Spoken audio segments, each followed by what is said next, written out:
तो कथा का द्वितीय दिवस है और इतना आनंद आ रहा है और अभी 5 दिन और हैं, यानी 5 दिन हैं। हाँ, तो बड़ा आनंद आएगा कथा में और दिनों दिन बड़ी ही सुंदर रसमयी कथाएं भी आएंगी। बोलिए गोविंद भगवान के। यानी और कल आप लोग, क्योंकि भोले बाबा की कथा हो रही है, कल भोले बाबा की बारात भी होगी, विवाह भी होगा, हैं? तो ब्याह में को चलिए बारात में हाथ उठाओ, हाथ उठाओ सब लोग। ऋषि भैया बारात में व्यवस्था कैसी होगी बता दो। बहुत सुंदर व्यवस्था है, खाने के लिए भी व्यवस्था अलग, कैसी? बड़े बूढ़े के लिए अलग, नए नवेले के लिए अलग, और जो नए लोग हैं उनके लिए क्या क्या मालूम है? हाँ हाँ, उनके लिए छेना है, जलबली है, रसमलाई है। जिनके दांत हैं, जिनके दांत नहीं है उनके लिए दांत है, उनके लिए हाँ दांत हैं, और इनके दांत नहीं उनके लिए है कच्ची सपड़ी, कच्चे चना और गन्ना, ये दांत नहीं उनके लिए। तो सब लोग आए बारात में। गोविंद भगवान की जय हो। तो मेरे भैया ध्यान रखना, आए चलते हैं कथा में प्रवेश होते हैं कि भगवान कन्हैया ने इस प्रकार अपनी बहन द्रौपदी की लाज बचाई, क्योंकि उसी फर्ज को पूरा किया कि मैया ने जिस अपनी धोती का छोग फाड़ करके भगवान कन्हैया की उंगली में बांधा था, खून रोका था, वही भगवान ने सोचा अरे एक बहन ने अपनी लाज की परवाह नहीं की, अपना वस्त्र फाड़ करके मेरे खून को रोका, तो अगर मैंने गरुड़ को भी तैयार किया, खड़ाऊ भी पहरे, तो मेरी बहन की लाज चली जाएगी। तो हमारे गोविंद ने तनिक भी देर नहीं की, मेरी माओ खड़ाऊ भी त्याग दिए और गरुड़ भी त्याग दिया और आज नंगे पैर भाग दिए, ऊपर से जाकर के हाथ कर दिया और दुशासन चीर पे चीर खींच रहा, देर लग गया, फिर भी उस चीर का कोई पार नहीं पड़ा। वही दुशासन वहीं पर पछाड़ खा करके बेहोश हो जाता है। बोलिए गोविंद भगवान की, क्योंकि भगवान की लीला किसी ने नहीं समझ पाई है, ध्यान रखना, और जिसने समझ ली तो उसकी बल्ले बल्ले हो गई है। क्योंकि लिखा कि अरे जो हरि चर्चा में पड़ गए और बेभव से पार तेरे गए, हरि चर्चा में पड़ी मीरा, हरि चर्चा में पड़ी मीरा, जो जहर को अमृत कर गए और वे भव से पार तेरे गए, तर गए। बोलिए ठाकुर जी महाराज के। मेरे भैया ध्यान रखना, आज इधर जिस समय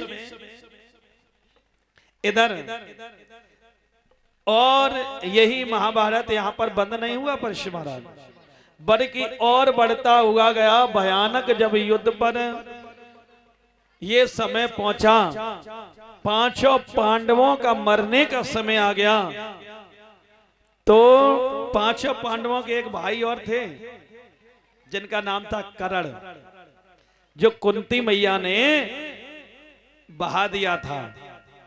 तो वही भगवान कन्हैया ने कुंती मैया से कहा, देखो कल सुबह भयानक युद्ध होगा और करण के पास जो 5 बाण हैं, अगर वो लेकर के नहीं आई तो तुम्हारे 5 पुत्र मारे जाएंगे, एक भी बचने वाला नहीं है।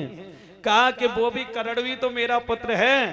कहा तो तुम देख लो, 5 बेटा बचाने हैं या करण को बचाना है, क्योंकि माँ के लिए और पिता के लिए सभी बेटा बराबर होते हैं, लेकिन बेटा सोचते हैं कि मेरा बाप बड़े को चाहता है, मेरी माँ छोटे को चाहती है। ऐसा कुछ नहीं है मेरी माँ भैया, माता पिता के लिए 5 संतान बराबर होती हैं। ये तो समझ होती है कि अरे नहीं वो बड़े को चाहते हैं, वो छोटे को चाहते हैं, ऐसा कुछ नहीं। कोई माँ बाप ये नहीं सोचेगा, ये नहीं चाहेगा कि मेरा बेटा दुखी हो। क्या कोई चाहेगा? नहीं चाहेगा, क्योंकि माता पिता के संतान सब बराबर होती हैं। आज भैया ध्यान रखना, तो वही मैया गई हैं और जब मैया गई तो जाकर के कुंती मैया ने रात के समय करण बेटा को जगाया और सारी कहानी बताई, क्योंकि कर्ण को नहीं मालूम था कि पांचों पांडव मेरे भाई हैं और कुंती मेरी मैया है। जब सारी कहानी बताई कि बेटा ऐसे ऐसे तुम्हें समुद्र में बहा दिया था, बेटा तुम्हारे पास 5 बाण हैं और अगर तुम उन बाणों को दे दोगे तो तुम्हारे जो 5 पांडव भाई हैं वो बच जाएंगे। जब इतने वचन कहे तो कर्ण कहने लगा, माँ तू बड़ी अभागनी है। अरे क्या कोई ऐसी माँ होगी जो कि अपने बेटा को जन्म देने के बाद में और समुद्र में बहा दे? तू बड़ी पत्थर के दिल की है। कहा बेटा कुछ भी तू मान ले, मेरी मजबूरी है बेटा। अगर तू अपने भाइयों को चाहता होगा तो ये 5 बाण दे देगा, कल युद्ध में तेरे 5 भाई बच जाएंगे। भाई कर्ण कहने लगा कि माँ तू क्या कह रही है, तुमने तो मेरा कलेजा फाड़ दिया। कहा मैं सच कह रही हूं बेटा, तू भी मेरा बेटा है। कर्ण कहने लगा कि हमारे प्राण भले ही चले जाए माँ, लेकिन हमारे भाइयों को कुछ नहीं होना चाहिए। देखिएगा भैया, क्योंकि भाई भाई का वो प्रेम होता है, भाई भाई का, मेरी माँ वो प्रेम होता है कि संसार में कोई प्रेम भी नहीं है। समझो अभी युद्ध हो रहा था, जब कर्ण को मालूम पड़ा कि वो हमारे 5 भाई हैं तो उस कर्ण की आंखों में आंसू आ गए कि माँ भले ही मेरे प्राण चले जाए माँ, लेकिन हमारे 5 भाइयों को कुछ नहीं होना चाहिए। वही दे दिए। अब मैया उन बाणों को तो ले लिया, लेकिन मैया हिलकी भर करके बेटा की छाती से लपट करके रोने लगी। कहा बेटा मुझे माफ कर देना, मैं बड़ी अभागनी हूँ, मेरे आगे मजबूरी है। कहा माँ कोई बात नहीं, तू ले जा, लेकिन हमारे भाइयों को कुछ नहीं होना चाहिए। आज भी यही है कि भाई भाई में बहुत प्रेम होता है, लेकिन जब भाइयों की शादी हो जाती है ना परीक्षित महाराज, तो भाई भाई में दरार पड़ जाती है। क्यों? क्योंकि आप तो जानते ही हैं, लेकिन हम कहेंगे नहीं इस चीज को, ठीक नहीं लगता है कि मजबूरियां हो जाती हैं भाइयों की। अगर भाई भाई से बोल रहा है तो घर में कलेश हो रहा है, लेकिन फिर भी भले ही शादी हो जाती है, भाई आमने सामने परिवार के सामने भले ही नहीं बोले, लेकिन दीवार के पीछे दोनों बैठ करके रोते हैं। भाई देख पहले हमारा तेरा कैसा प्रेम था, आज क्या हो गया।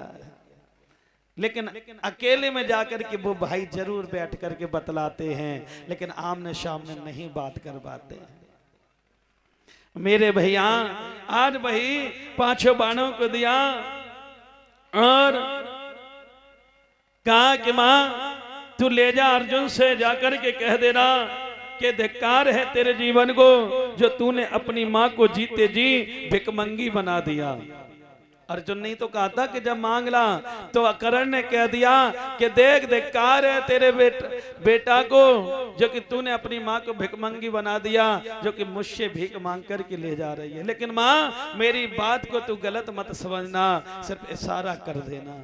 आज मैया हल्की भर करके रात में लौट करके आई, सोचती जा रही है देखो 5 बेटा है, तैसी एक वो बेटा है, लेकिन प्रभु क्या करें, वही मैया ने आज दिए हैं आकर के 5 बाण। आज सोचती जा रही थी, आज 5 बाणों को दिया अपने बेटों को, जाकर के इधर फिर से युद्ध हुआ, चालू हुआ, उसमें कर्ण और अर्जुन में। तो कर्ण मारे जाते हैं, उसके बाद दुर्योधन से हुआ। तो भैया जब दुर्योधन से युद्ध हुआ, दुर्योधन जब बाहर निकल के आया, भीष्मक से हाथ मिला लिया और गदा युद्ध होने लगा, यानी बहुत भयानक युद्ध होने लगा। और जब युद्ध होने लगा, भीमसेन गदा मारता है, दुर्योधन के कुछ नहीं होता। आज इस प्रकार युद्ध होने लगा, दुर्योधन काबू में नहीं आया, तो भगवान के कन्हैया ने इशारा किया कि ए भैया मेरी बात सुनो, भीम जंघा में भंजन करो, जंघा में मारो। और जंघा में जैसी मारा तो आज दुर्योधन की जंघा को फाड़ दिया है। वो वहीं पर गिर गया लाचार होकर के। जब जंघा का भंजन कर दिया तो कहा उसी दुर्योधन ने, हे कृष्ण तूने ये अच्छा नहीं किया जो कि मुझे धोखे से मरवाया है। आज इधर युद्ध वही रण में अकेला पड़ा पड़ा बिलख रहा है। और जब बिलख रहा था, लेकिन बताया कि दुर्योधन की भीम ने जब दई जंघा तोड़े, कुरपति उठ पायो नहीं, बन बहुत लगायो जोर। लड़ने के लिए उठा, लेकिन जंगा का बंधन हो गया, उठ नहीं पाया। वो बिलख रहा है, आज अनाथ होकर के घूम रहा है, जिसकी जंघाओं का बंधन स्वयं भीम ने किया। आज धीरे धीरे उसके दिन में यही रंज है कि मेरी सारी सेना मारी गई, लेकिन वो पांचों पांडव बचे हुए। यही सोचते हुए जा रहा, तो आज उसी समय अश्वत्थामा मिल जाता है। क्या भैया दुर्योधन, तू आज बड़ा उदास है, क्या बात है, क्या कारण है? कहा ऐसे ऐसे भैया, भीम ने मेरी जंगा का बंधन किया, और अगर तू उस बात का बदला ले ले तो मैं अपना आधा राज तुझे दे दूंगा। मेरे भैया जैसे कहा, तो अश्वत्थामा ने आज हामी भरी कि भैया तुम चिंता मत करो, मैं पांचों के सिरों को काट करके लाऊंगा और तेरी झोली में डाल दूंगा।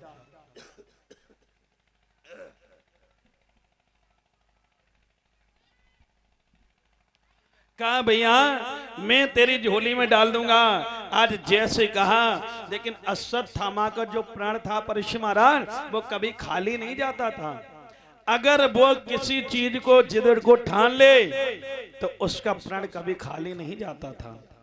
आज मेरे भैया इधर जैसे प्रण किया, लेकिन भगवान कन्हैया के मन में आगाज हो गया कि हम भगवान घट घट की जानने वाले हैं सज्जनों। तो एकदम से सोचा कि अब मुझे ये लग रहा है कि पांचों पांडवों से एक भी बचने वाला नहीं है। भगवान चले और जा करके जिस शिविर में पांचों पांडव सो रहे थे और पांडवों के बालक सो रहे थे, भगवान कन्हैया ने पांडवों को तो वहां से उठा करके दूसरे शिविर में लिटा दिया। लेकिन थोड़ी सी गलती हो गई कि वो पांचों बालक वहीं पर लेटे रह गए। लेकिन इधर वही अश्वत्थामा चला, उसको नहीं मालूम क्या है। तो उसी समय गया, रात के समय पांचों बालकों के सिर को काट लिया, झोली में भर लिया और रात ही रात जाकर के निकल गया। मेरे माँ जैसे ही निकला और इधर दुर्योधन को जाकर के दिया। जब दुर्योधन ने देखा तो सभी बालकों के सिर तोड़ दिए। उसको नहीं मालूम पड़ा, उसने सोचा कि ये सब पांडवों के हैं। और जो भीम का बालक था, स्वयं भीम जैसी खोपड़ी थी, जैसी उसको भी हाथ पर रख कर के मसला, एकदम से उसको महसूस हो गया कि अरे इसने तो मेरे वंश को मिटा दिया, इसने मेरे वंश को मिटा दिया। आगाज हो गया। उसी गम में आज वहीं पर दुर्योधन का भी प्रांत हो जाता है। बोलिए गोविंद भगवान की। क्योंकि उसको एक श्राप लगा था परीक्षित महाराज कि जिस दिन तुझे महान खुशी होगी और उसके बाद जब तुझे दुख होगा, वो दिन तेरे लिए आखिरी दिन होगा, उसी दिन तेरा प्रांत हो जाएगा। तो उसी गम में मर गया। अश्वत्थामा ने देखा कि ये दुर्योधन भी मर गया, अब मेरी भी जान बचने वाली नहीं है। वो भी भाग दिया जंगल में, और जंगल में जैसी भागा है मेरे भैया, लेकिन इधर सुबह हुई और जैसी सुबह हुई क्या देखा कि डेरों में खून बह रहा है। द्रौपदी मैया ने देखा, छाती पर जाकर के एकदम से पछाड़ खा करके वहीं पर मैया गिर गई और रोने लगी है। अरे मेरे बेटा, आज मैया रो रही है, कह रही है कि द्रौपदी और बिलखे रही और धर के लाश आज देताई द्रौपदी घर के लाश आज बेटा की द्रौपदी।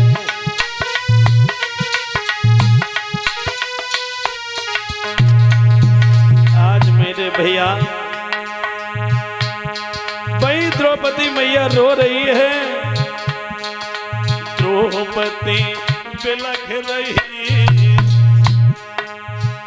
धर के लाश आज बेटा की द्रौपदी रोए रही, घर के लाश आज बेटा की द्रौपदी।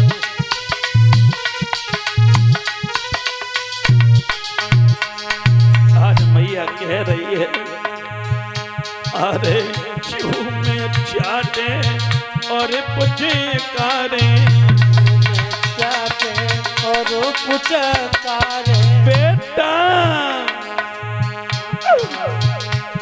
अरे चूमे चाटे और पुचकारे और पुचकारे। अरे बारे बारे धर तीसरे मारे, बार धरती सिर मारे, कि छाती कूट रही, हो कि छाती कूट रही, डर के लाश आज बेटा की छाती। घर के लाश आज बेटा की द्रौपदी।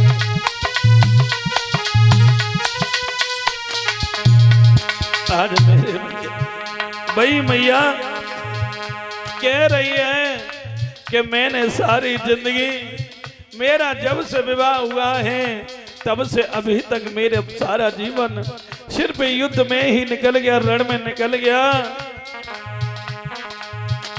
अरे दुख में बीती सब जिंदगानी, शब जिंदगानी, कैसी विपत प्रभु ने डाली, कैसी विपत प्रभु ने डाली।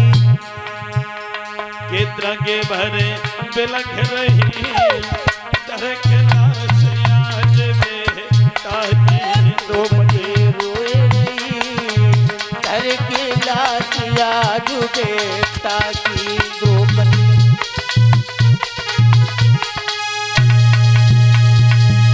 आज मेरे भैया भाई मैया रो रही हैं, बिलख रही हैं, जब तक इधर भगवान कन्हैया 5 पांडवों को लेकर के आ गए। क्या देखा कि डेरों में खून और बह रहा है, और हर अबोला खड़ी रो रही है डेरों में। भगवान ने देखा डेरों में खूने बह रहा है, हरे अबला खड़ी रो रही है, द्रौपदी बाल, द्रौपदी बाल और बिखराए हुए और लाशों पर पड़ी रो रही है द्रौपदी। आज भगवान ने देखा कि द्रौपदी मैया उन्हीं बालकों पर पड़ी पड़ी रो रही हैं। भगवान श्याम को आते हुए देखा, मैया रो करके कहने लगी, आओ माधव आओ मोहन आओ आओ अब बेबाकी है, अथवा इस खेले और तुम्हारे में अब और कसर क्या बाकी है अथवा इस खेल। हे श्याम, हे मोहन, क्या तुम्हारे खेल में और भी कसर रह गई? अरे मेरे तो बालक मरे हुए पड़े हैं, बस और कुछ लीला दिखा दो। द्रौपदी से भगवान बोले हैं, द्रौपदी क्या तू पागल हो गई है? अरे आज तो तेरे बालक ये मरे पड़े हैं, ये अच्छा रहा कि तेरे पति को लेकर के मैं चला गया था, नहीं तो बालकों की जगह आज तेरे 5 पति पड़े होते हैं। आज मेरे भैया ध्यान रखना। उसी समय कहा कि हे श्याम, इस शीत का ध्यान रखना, अब मैं भी अपने प्राण त्याग दूंगी। एकदम से मेरे भैया इतने वचन कहे तो प्रभु बोले हैं, हे द्रौपदी तू चिंता मत कर, तू मेरी बहन है।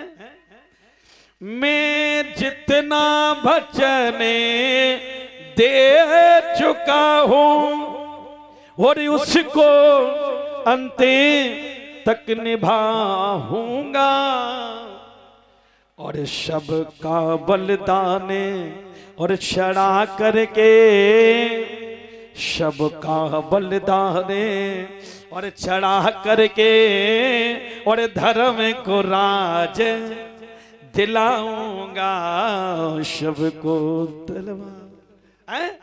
अरे मैं धर्म को राज दिलाऊंगा। आज मेरे भैया द्रौपदी कहने लगी, हे श्याम क्या पागल हो गए? मेरे तो बालक मरे पड़े हैं और तुमको धर्म की राज की याद आ रही है। शाम को श्याम मैंने दूध पिला करके सुलाया था और सुबह देखा तो सिर है नहीं। मेरे भैया आज उसी समय इधर क्या हुआ है कि भगवान कहने लगे, ए तुम चिंता मत करो, मैं जा रहा हूं। अर्जुन क्रोध में आकर के कहने लगे, अर्जुन बोले ठहरो भद्रे, और मैं अभी नीचे को लाऊंगा, या पकड़ दुष्ट को लाऊंगा, या मुंह ना तुझे दिखाऊंगा, या दुष्ट को पकड़ के। हे द्रौपदी, अगर उस दुष्ट को लेकर के नहीं आया तो मैं भी तुझे अपनी शक्ल नहीं दिखाऊंगा। मेरे भैया ध्यान रखना, आज वो इतनी दयालु थी माँ। आज तो क्रोध में आकर के भगवान के रही अर्जुन भाग पड़े। अश्वत्थामा ने देखा कि अब मेरी जान नहीं बचेगी। थोड़ा सा मेरे भैया भगवान ने तने की भी देर नहीं लगाई, क्योंकि भगवान से कोई नहीं छुपा है। ध्यान रखना, क्योंकि भगवान के यहाँ परिश्रम महाराज देर है लेकिन अंधेर नहीं है। क्योंकि आप ध्यान रखना कि अगर कोई गलत व्यक्ति कोई गलत काम करता है पर्दे में, लेकिन भले ही कोई नहीं देख रहा,